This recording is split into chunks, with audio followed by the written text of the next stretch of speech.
Olá pessoal, eu sou a Marina e esse é o Letras na Rede.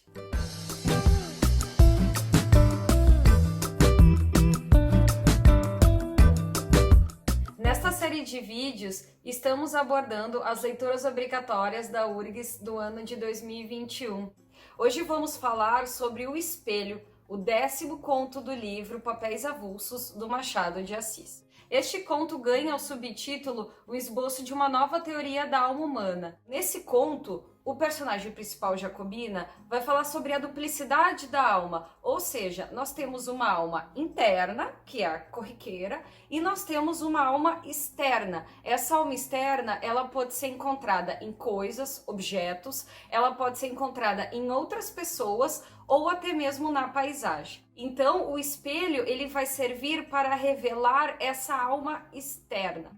O Jacobina, ele é o personagem principal desse conto, né? E ele vai narrar no presente a sua história do passado. Então, quando ele tá no presente, ele é um homem de 45 anos, ele é provinciano, ele é capitalista, astuto, inteligente. O narrador chama ele até mesmo de Casmurro, daí faz a gente lembrar do livro Dom Casmurro, do próprio autor. Mas a característica principal do Jacobina é que ele não gosta de se posicionar. Ele faz reuniões com seus amigos, mas sempre se retrai, fica apenas observando e escutando. E nesse conto, O Espelho, vai ser justamente o dia em que ele vai contar uma história, que ele vai se posicionar sobre questões transcendentais. Os outros personagens da obra são poucos. Nós temos então esse Jacobina, nós temos a tia dele, que é a Dona Marcolina, que mora num sítio, e juntamente com o seu cunhado, é o irmão do Dr. Peçanha,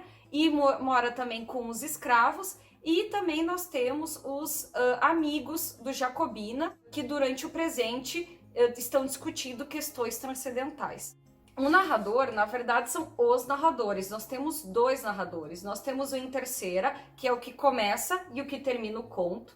E temos também o narrador em primeira pessoa, que é o próprio Jacobina, que vai contar essa história dele no passado.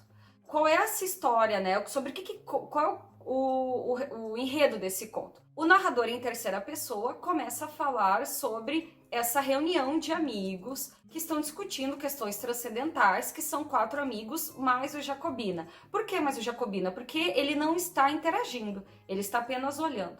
E nessa noite, os amigos provocam o Jacobina para que ele se posicionasse, para que ele falasse.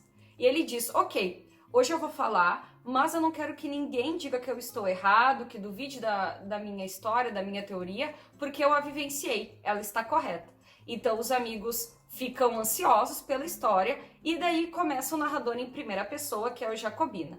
Dele fala que quando ele tinha 25 anos, ou seja, 20 anos antes, ele vinha de uma família bastante humilde e ele se tornou alferes. Alferes é equivalente ao segundo tenente, ou seja, ele não é o mais alto dessa hierarquia militar, mas também não é o mais baixo.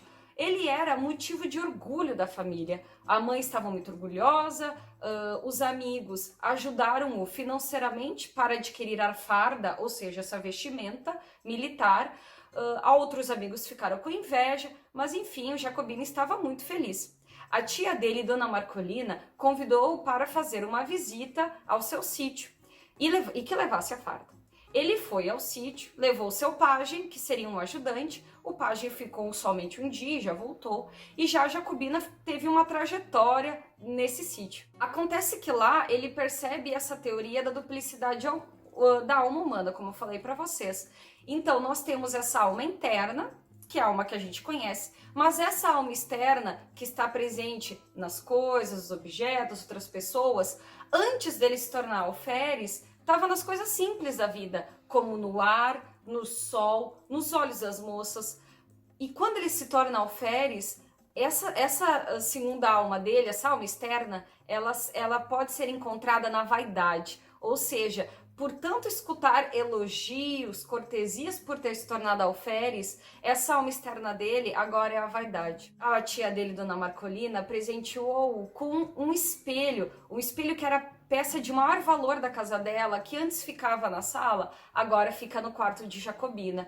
Então é um espelho bastante antigo, bastante caro, ornamentado com ouro, e que agora ele tem em seu quarto.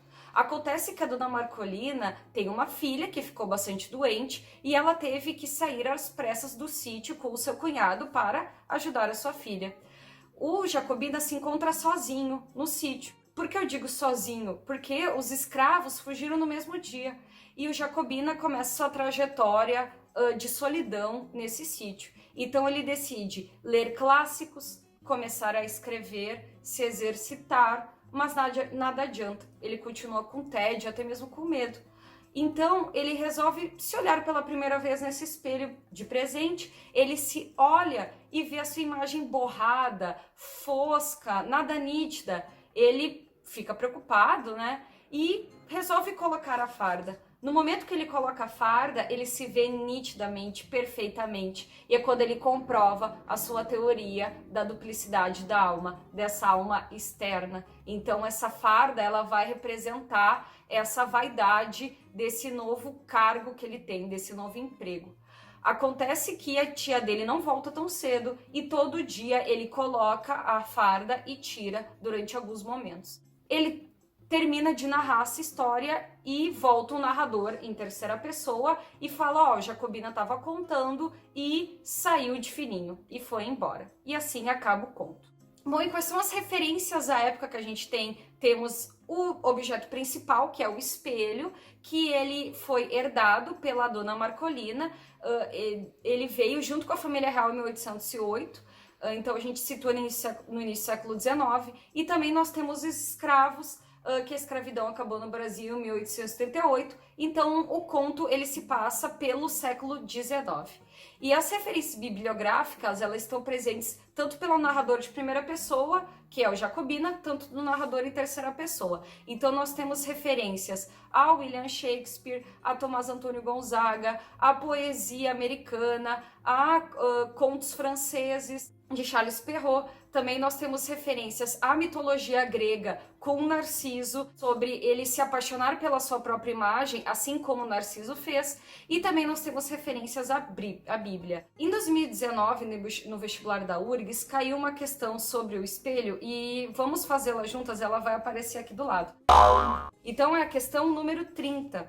Sobre o conto O Espelho, de Machado de Assis, assinale verdadeiro ou falso as seguintes afirmações. Jacobina, o casmurro cavalheiro, expõe aos eloquentes investigadores de coisas metafísicas sua teoria sobre as duas almas humanas. Perfeito. Segunda alternativa. O alferes, sozinho em casa, precisa despir-se da farda para ver-se nitidamente no espelho. Falso, porque ele precisa vestir-se, colocar a farda para se ver nitidamente no espelho. A terceira afirmação. A nomeação do alferes para a Guarda Nacional já era esperada por todos, uma vez que vinha de família nobre. Falsa, é de família pobre, é de família humilde. É o que Jacobina fala logo que ele começa a narrar em primeira pessoa. E a última afirmativa. A leitura do conto permite refletir sobre a vaidade, reconhecimento público e desigualdade social. Perfeito. Então, por isso, a sequência correta do preenchimento dos parênteses de cima para baixo é a alternativa A. Acertaram? Deixe nos comentários as suas dúvidas sobre o conto O Espelho e sobre a obra de Machado de Assis. No último vídeo da série, iremos responder as perguntas. Até mais! Não esqueça de conferir os outros vídeos da série e de seguir o Letras na Rede aqui no YouTube e também no Instagram, no Twitter e no Facebook, pelo @Letras na Rede. Deixe nos comentários as suas dúvidas e perguntas sobre esse conto ou sobre a obra do Machado de Assis. Ao final da série sobre papéis avulsos, voltaremos para responder suas perguntas.